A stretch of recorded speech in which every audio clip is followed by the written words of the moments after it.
Profeesar Asfa'uu tibba kana waan irraati caffee Oromiyaa irratti haasa'amaa ture irraati itti galumsaaf akka ta'utti sanarraa eegalla. Caffee Oromiyaa keessatti egaa qurxummii balleessuu fi bishaan yookiis immoo galaana sana gogsuu qabna waan jedhuun as bahanii jiru. Kun maal akeeka? Yaanni isaan jedhan kuni uummata irratti labsiidha moo wanta kan akkamittiin ilaaltan isin?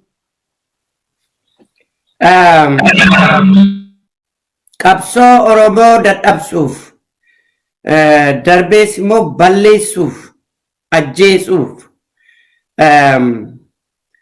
qabsoon Oromoo warri qabsaan akka qurxummiitti fudhatamaniiti sabni Oromoo immoo akka galaanaatti fudhatameeti kun sirriidha. Qurxummii sana ajjeesuuf galaana sana gogsuun nurra jira gaafa jedhamu jechi kun waan turedha. Saba Oromoo fixuu warra qabsoo sana deeggaran keessumaa egaa qabsoo kana immoo kan geeddaru 190 kuni waraana labsuudha saba ofii irratti. Kuni wanjala darbeedha. Kun jecha nama ilma namaarraan eegamnedha. Isaanumaan iyyuu hin fayyadu. Politikaa wajjin waliin qabatu kun sabarratti lola labsuun wanjaladha. Hiika politikaa hin qabu. Bu'aa politikaas hin qabu. Kana eessarraa dhufanitti xiinxalanii yaadanii kana dubbatu moo dingata ergi afaanii baateeti yaadanii gaabbu moo gaabbanii moo akka namoonni baay'ee biyya alaatti godhan afaanii na baate jedhanii dhiifama gaafatu moo kun egaa onnee isaaniitu murteessa. Jagni dogoggores gadi ba'ee dhiifama afaanii na baatee jedha. Namni gaabbii hin beekne, namni saalfii hin beekne, namni qaanii hin beekne wanjala isaarratti wanjala dabala. Kanaaf cal'isaniiru amma yoonaatti baay'ee waan abdiin duraanuun jirtu ishuma bijjettu sana abdii nama kutachiisa jecha akkasii kun. Hayyee Profeesar egaa gama biraatiin ammoo dhimmuma kanarratti wal qabate kan jiru yeroo garaagaraatti biltsiginnaan waraana bilisummaa Oromoo kanatti maqaa garaagaraa maxxansuurraa darbee balleessineerras jedhu al tokko deebisanii immoo isaaniin balleessuuf hojjechaa jirra kan jedhudha. Haga yoonaatti waan isaan jechaa turan yookiis dhaadannoowwan isaan jedhan galma gahaatiin turre. Garuu maaliif amma kanaatitti waraanuma bilisummaa Oromoo kana immoo balleessuudhaaf xiyyeeffatan hanga yoonaa?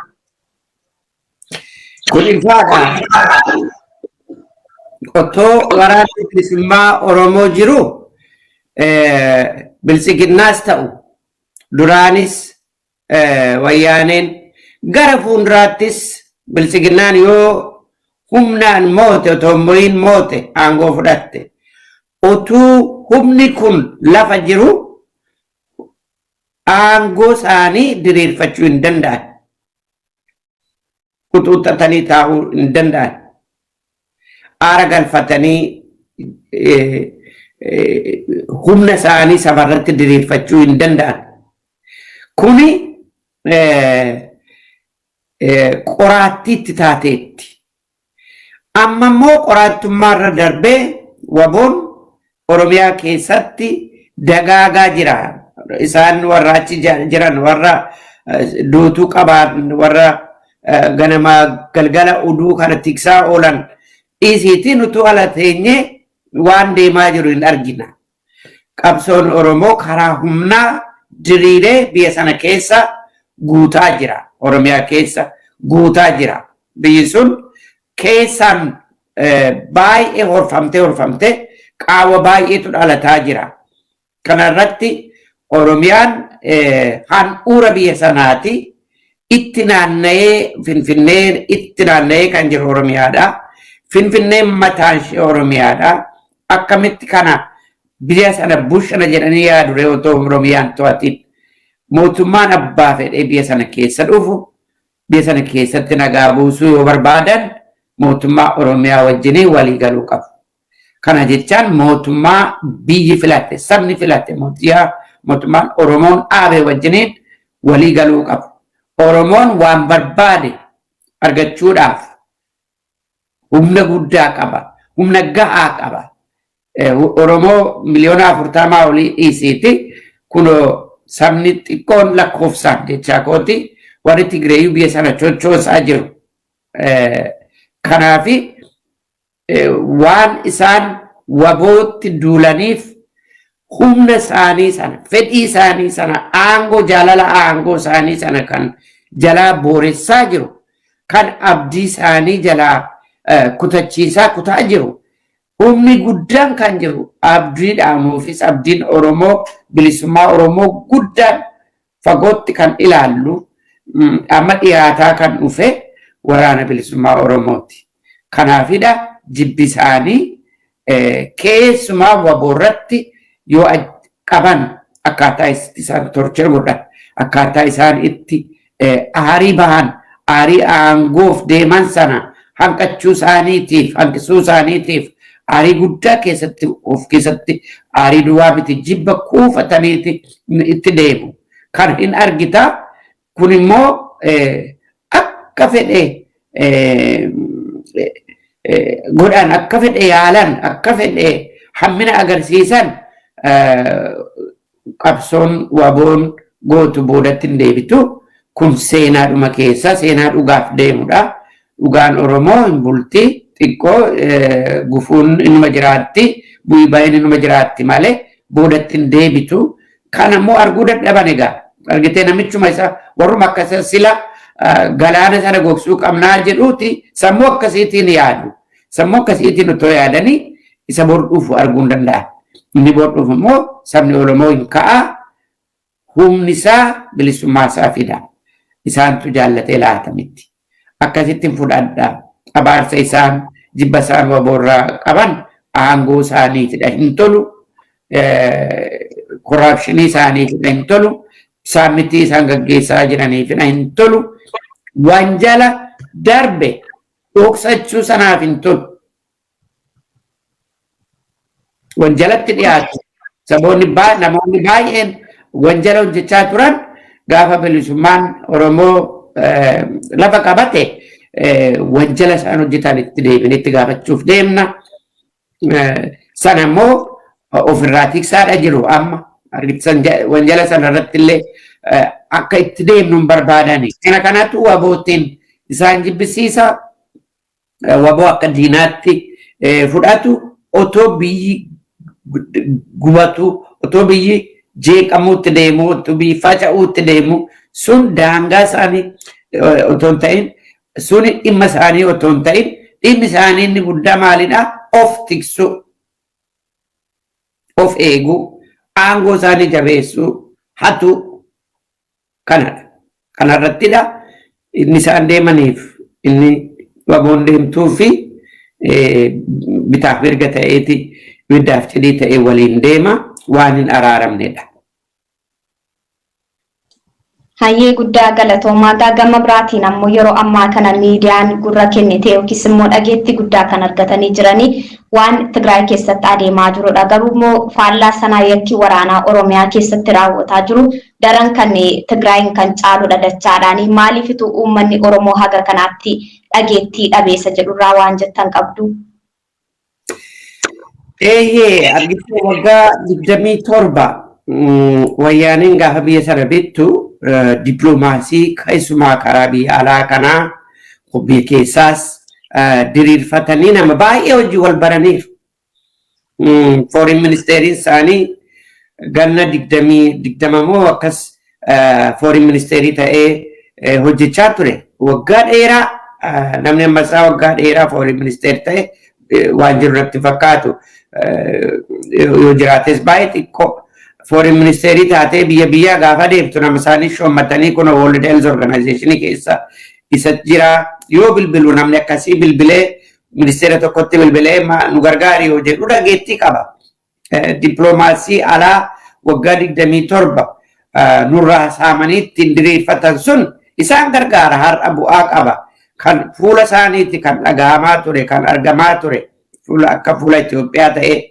Kanaafi Oromoon achi hin geenye qabsoo keenya humna keenyaan agarsiisuu qabna malee bakka Tigroon aangoo Itoophiyaa qabatanii maqaa Itoophiyaatiin of diriirsanii biyya alaatti dippiloomaasii guddaa gaggeeffatanii dippiloomaasii miti horii guddaas kuufataniiru. Horii guddaas duwwaa miti qawwees baay'ee kuufataniiru.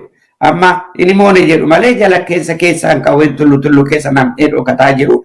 Har'a isaan fayyadaa jira. Kanaafi sababi cuhaa ta'an malee dhugaan qabaatiin haa hafan malee dippiloomaasiin isaan diriirfatan isaan gargaaraa jira. Kanarraa maal barra humna qabaachuu duwwaan hin ga'u. Humna qabaachuu duwwaan bareeda humna qabaachuun garuu sin ga'u dippiloomaasii irrattis hojjechuu qabda. Dippiloomaasiin immoo qabeenya barbaada. Inni mataansaa aangoo humna barbaada. Kanaafi gara fuulduraattis nuti pilaan goone akkaataa itti kana itti buufan duratti baay'ee yaaduun nurra jira jechaadha. Inni guddaan biyya ormaa sabni kan argu warra dur beeku kanadha argite. Kanaafi dippiloomaasiin kan isaanii xiqqoo wayyuu danda'a. Hankeenyas suuta dhufuunsaan oolu. Humni keenya guddachaa yoo dhufu dippiloomaasii irratti immoo nuti immoo karaa alaa hojjechaa yoo jalqabnu samma hojjennu caalaa jechaa kooti xinnoo argamuu dandeenya. Garuu kan guddaan kan isaan gargaaru tokko isa waggaa 27 yeroo darbe qabatanii taa'anidha. Achi keessatti immoo soba baay'eetu sobama dippiloomaasii sana qajeelfachuudhaaf. Horziin garri Tigraay kun handhuura civilization Itoophiyaatti jedhaniiti faarfachaa jiraatanii amma kuno warri western kunis handhuura civilization sana tiksinadha jedhu. Kana qajeelchuun egaa dirqama keenyadha. Suuta jennee karaarra buufanna.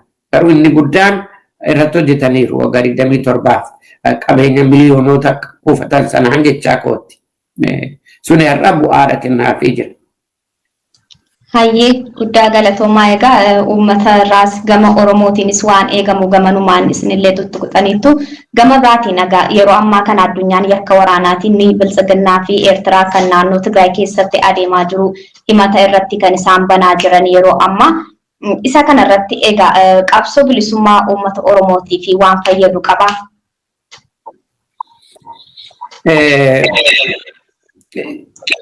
Mee irra naadee gaaffii kee. Hayyee addunyaan yakka waraanaatiin naannoo Tigraay keessatti raawwataa jiruu fi Eertiraa fi Biltsiginnaadha kan isaan himataa jiran akka yakka waraanaatti jechuudha. Inni kun himannaan kun qabsoo bilisummaa uummata Oromootii fi faayidaa yookiis immoo bu'aa buusu qabaa himatamuun Biltsiginnaa kun. Akkuma waliigalaatti Eertiraan dhuftee Itoophiyaa keessa seenuun ishee qabsoo Oromoo irratti akka istiraateejiitti xaxaa guddaa faallaa guddaa fida waan irratti yaaduun nurra jirudha. Sabni tokko biyyi tokko akka biyyaatti of danda'ee jiraata. Waraanni isaa daangaa kutee biyya gara biraa keessa gaafa seenu kuni seera internaashinaali baay'ee diigaa dhiifama dippiloomaasii illee baay'ee diigaa. Warra Eertiraa har'a maal irraa arganna jedhaniiti waraana isaanii fuudhanii waraana fuuldura kaa'u ijoollee isaanii ficcisiisu waa malee miti. Kuni tokkummaan Eertiraan har'a Biltsiginnaa wajjiniin dhiigaan ijaartu kuni laayyootti waan hiikamu fakkaatu. Maalii fi isa waraqatarra kaa'an duwwaa miti. Ijoollee Eertiraatu itti dhumaa jira. Hamma kana maalin irraa argadha jedheeti ijoollee Eertiraa 10 miti 1000 ergee waraana fuuldura kaa'ee ajjeesee ijoollee isaa immoo ajjeesisa. Kuni tokkummaan akkasitti ijaaramu kuni gara Biltsiginnaatti godheera. Biltsiginnaan har'a nuuf akka diinaatti akka dhaaba naftanyaatti fudhanna akka diinaatti ilaalla. Diina wajjiniin dhaabbateera jechaadha diinni kun. Diina wajjiniin dhaabatee har'a Tigraayin haa lolu malee waan nuti Itoophiyaa keessatti argachuu feenu san bilisummaa Oromoo ijaaruudhaaf ijoolleen keenya waan itti dhumaa jirtu kana boriftaan isaanittis darbuu danda'a. Maaliif Eertiraan har'a tokkoffaa Tigraayin muu agarsiisu aarii duraa sana isa waggaa 20 sana dura ta'e waraana sana aarii keessatti ba'u suni ni jira. Lammaffaa garuu waan irraa argachuuf deemtu fuulduratti karaa dinagdee haa ta'uu karaa ikoonoomii haa ta'uu karaa adda addaa waan politikaa bu'aarraa argattu akeekkatteetti deemteetti sun immoo waan itti deeman sun Oromiyaatiin waan ammatu natti fakkaata ani shakkiin koo kanadha sodaan koos kanadha. Kanaaf har'a waan warri Eertiraa deemanii fi kun saaxilamuu qaba. Isaanis akkuma bilisiginnaa wajjiniin tokkummaa ijaarratanii ammaaf Tigraayin boodammoo gara kaanitti darbuu waan danda'aniif nutis akkasuma humna waan akkasii kana dura dhaabbatan humna ahaadaawii ijaaruuf adeemu tokko kanatti fakkaatu warra humna ahaadaawii kana dura dhaabbatu humnoota federaalistii wajjiniin tokko taanee nutis akeeka akkasii humna akkasii ofirraa ittisuun baay'ee dirqama ta'a. Kun hojjetamuu jalqabuutu irra jira. Kun immoo humni mataansaa ufiisaa Eertiraadhaa ka'ee dhufeeti waboo wajjin wal lolaa borganama jechaa koo miti. Garuu karaan itti deemaa jiran waan achi akeekkatan nutti fakkaate sana shakkuun keenya dirqama. Maaliif qabsoo Oromoo tiksuun nurra jira. Karaa nutti dhufu hunda akeekkachuun nurra jira. Ergi dhufee booddee gaabuurra maalitti deema laata jennee sanaaf of qopheessuun baay'ee dirqamadha. Kanaaf karaa koo mo'amuun wayyaanee gartokkoon diina duraaniiti. Isaanuu nuufinillee harka isaanii argatanii utuma jettu immoo waan isaan har'a dhaabbatanii fi politikaa federaalismaa fi yaa ta'e suni dadhabuunsaa immoo unutti deemuuf deemaa haadhuma isaa. Kanaafi isuma duraan jibbinutti isuma duraan keessaa baqachaa jirrutti lolaa jirrutti ijoolleen keenya waboonis qeeroonis itti dhumaa jirtu irratti isatti nu deemsisaa jira. Kanaafi karaa politikaa isa darbe isa dura irraanfannu inni akkatti hiikamu qaba.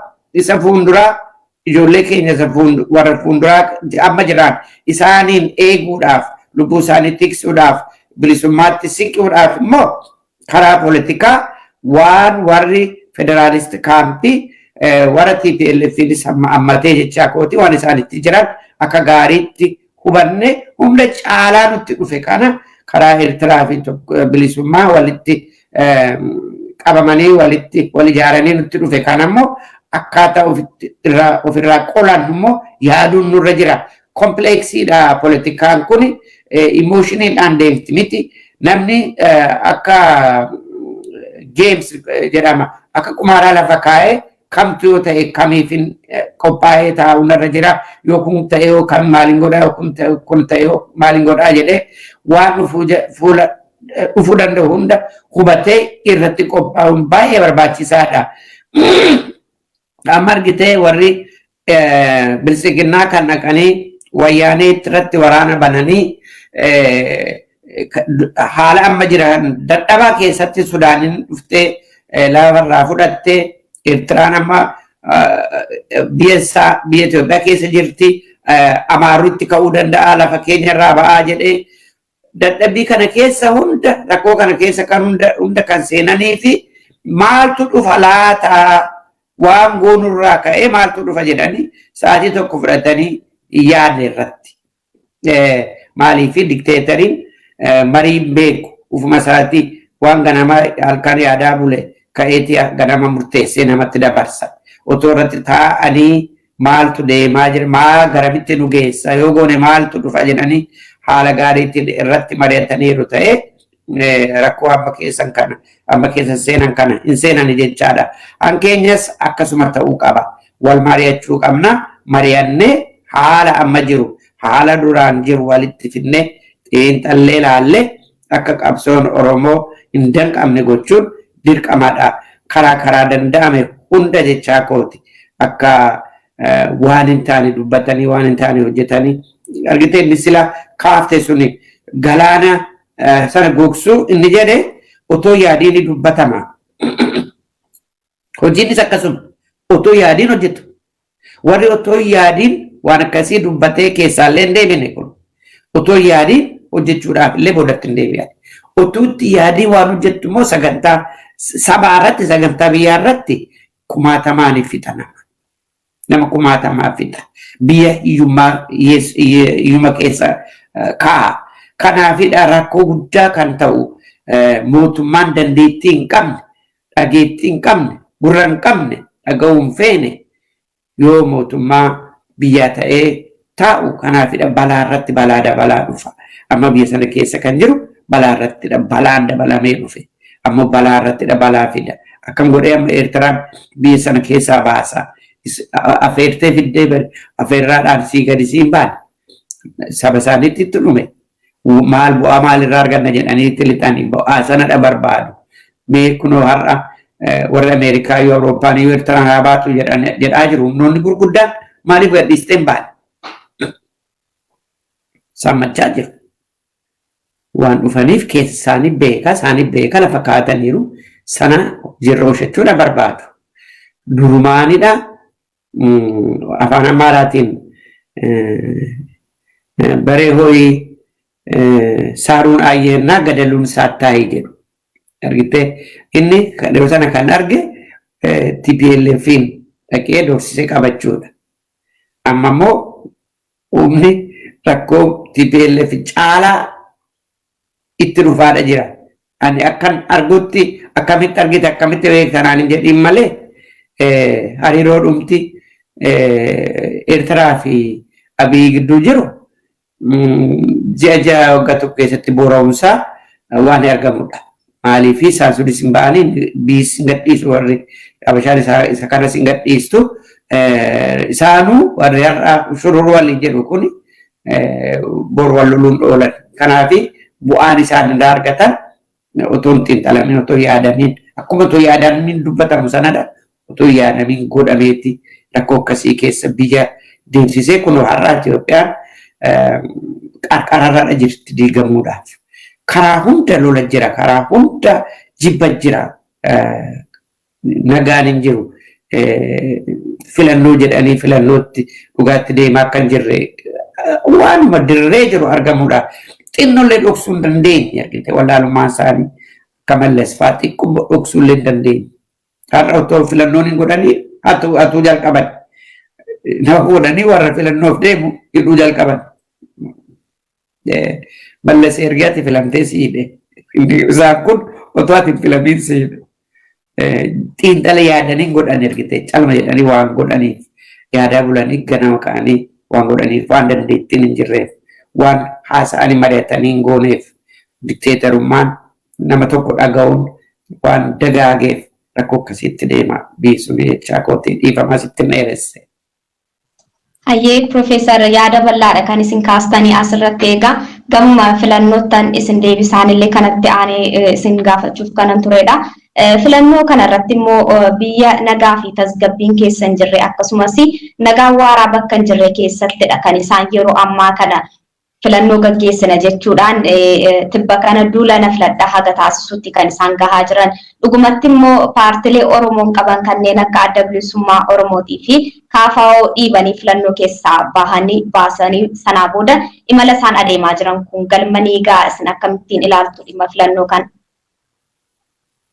Ammallees meelaal Tigraay keessatti filannoon godhama jedhee namni yaadu har'a hin jiru. Obvious. Oromiyaa keessatti bakka command postiin jiru dhiisiitti bakkuma kaaniyyuu filannoon godhamuuf hin jiru. Kanaafi yoo xiqqaate Oromiyaa gara caalu yookiin walakkaan filannoon hin godhamu jennee lafaa keenya. Ammoo gara Beenishaangulittis filannoo waan godhannetti hin fakkaatu achis rakkoo guddaatu jira.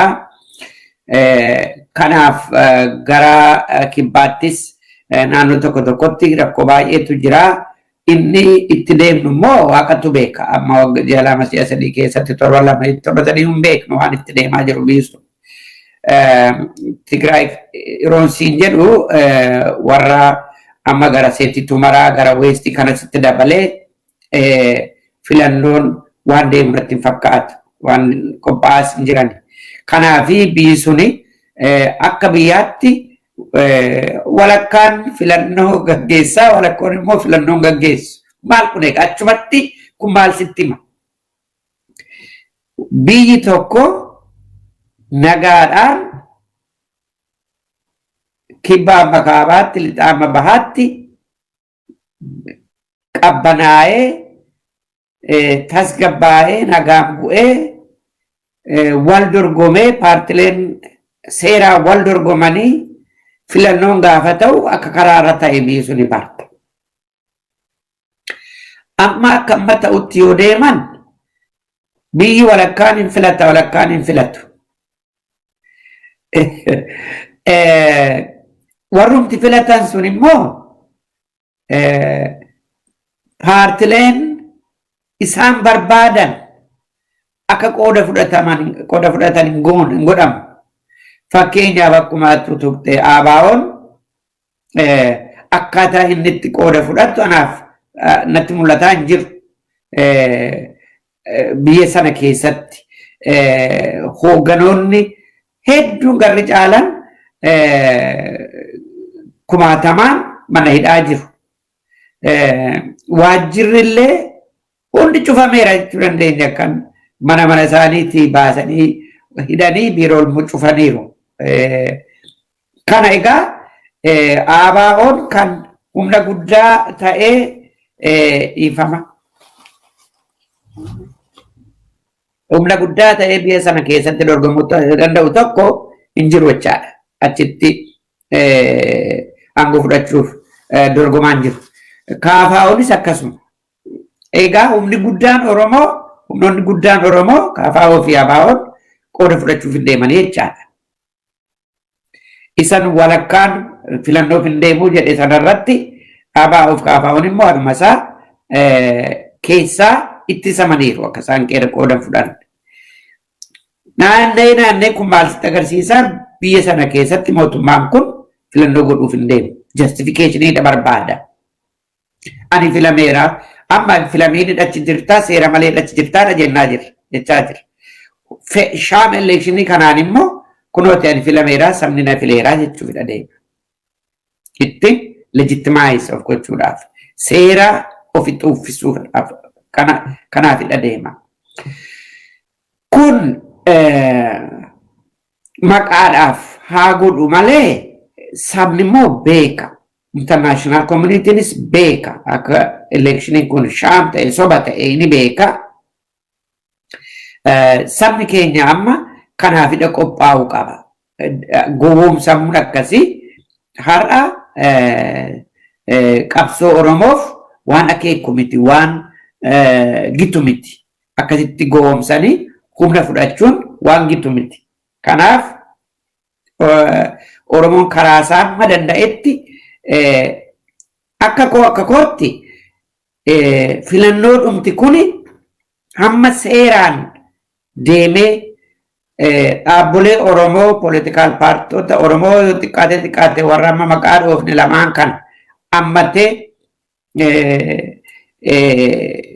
dorgommii qulqulluu haqaatiin waan hin deemne yoo ta'e elekshiniin kunillee karaa nagaa boora'uu qaba, dhaabbachuu qaba. Akkatti akka hin godhamne gochuu qabna. Maaliif seera ofitti uffisuuf deemu sobaan. Sobni sun saaxilamuu qaba. Kanaaf immoo warruma kanaan dura dhaabbatee organize of godhee dura dhaabbachaa turedha.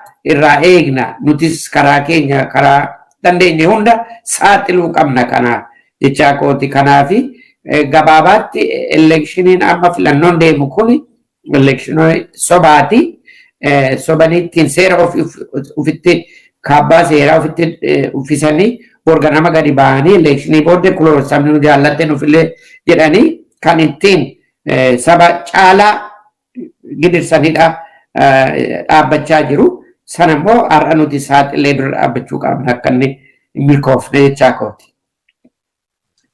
Hayyee guddaa galatoomaa gaa xumura irratti yeroo ammaa kana gaa isinillee sila kaastanii jirtu Itoophiyaa dhumtiyyuu qarqara diigumsaa irratti kan isheen argamtu jettanii jirtu namootni hedduus yaada kana irratti kan isaan walii galanii egaa biyya yeroo ammaa kana diigumsa hamaa keessatti argamtu lolli biyya keessaa fi biyya alaatiin akkasumas siyaasni alaa fi keessootiin jiru hundumtuu muddama keessatti kan argamtu biyyattiin impaayera Itoophiyaa suni kana keessatti gaa uummanni Oromoo immoo biyya isaa Oromiyaa uummata Oromoo kana balaa dhufaa jiru kana jalaatii baraaruudhaaf uummanni Oromoo qophii akkamiidha kan inni taasisuudhaa qabu falli Oromoon ammatti qabu maalidha jennee lafa kaa'uu dandeenya.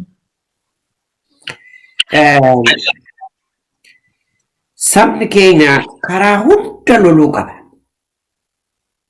Karaa tokko duwwaa miti. Qeesiin waaqaa kadhatu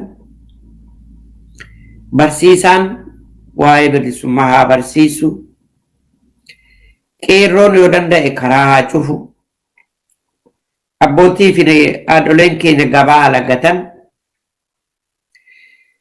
karaa danda'e hundi warri immoo qawwee qaban warra qawwee qabaatee isaan fixuu dhufu ittiin ofirraa haa ittisu. Taa'een du'iin sabni keenya jechaa kooti. Kana hunda goonee biyyi sun immoo waan jeequmsatti deemtuuf waan dhufu boriftaan hin beekamu. Kanaaf sabni keenya immoo qophaa'uu qaba. Qophaa'ee eeguu qaba. Kanaaf yaadni mootummaa ce'umsaa yaada olaanaadha jedheen fudhadhaan qophaa'uudhaaf. Diinni karaa adda addaa itti baay'achaa jira saba keenyatti.